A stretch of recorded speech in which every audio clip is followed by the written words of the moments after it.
ব্যাপার, এভাবে গাড়ির সামনে এসে দাঁড়ালে কেন? তা না হলে তো তুমি থামতে না। তুমি তো এখন ট্রান্সের মধ্যে আছো, তোমার বউ যা বলছে তুমি তাই শুনছো। তোমার বউয়ের বাইরেও পৃথিবীতে অন্য মানুষ থাকতে পারে সমুদ্র, আর তাদেরও কিছু কথা থাকতে পারে। না, আর কিছু বলার নেই তোমার, তোমার যা বলার ছিল আমি শুনে নিয়েছি। শোনো সমুদ্র, তুমি যদি আমার কথা শুনতে তাহলে আর আমার এখানে এসে এইভাবে তোমায় আটকাতে হতো না। আর এটা জেনে রাখো যে তোমার বউ কিন্তু কোনো ডানা কাটা পরি নয় যে তাকে ছাড়া আমার জীবন চলবে। আর তাছাড়া তোমার বউ বিবাহিত, বাচ্চা কাচ্চা আছে। এরকম নয় যে যেরকম পতঙ্গ আগুনের দিকে যায় আমি সেইভাবে ওর দিকে যাব মরার জন্য।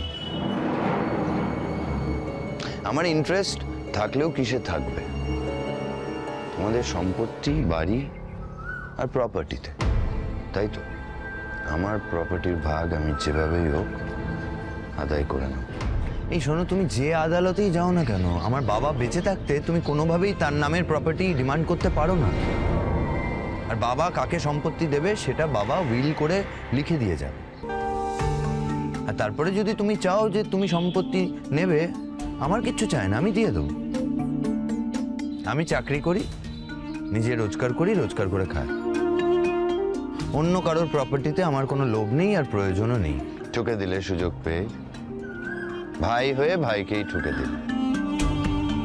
আরে তুমি তো সোনার চামচ মুখে নিয়ে জন্মেছো, ছোট থেকে ভালো থেকেছো, ভালো পড়েছো, ভালো খেয়েছো। তোমায় বাড়ি থেকে লেখাপড়া শিখিয়েছে, আদর আহ্লাদ দিয়েছে। জানো টেনশনটা কি জীবনে? জানো একটা মানুষের থাকার জায়গা না থাকলে, একবেলা খাবার না পেলে তাকে কি কষ্ট করতে হয়? কোনোদিন ভেবে দেখেছো এসব?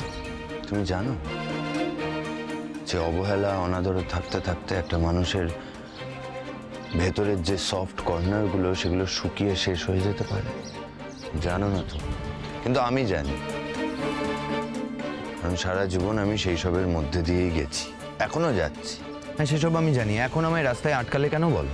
এ কারণেই আটকালাম, কারণ এতদিন পর খুব কষ্ট করে আমি আমার বাড়ির লোকজনদের পেয়েছিলাম। তোমরা আমায় আপন করতে পারোনি, কিন্তু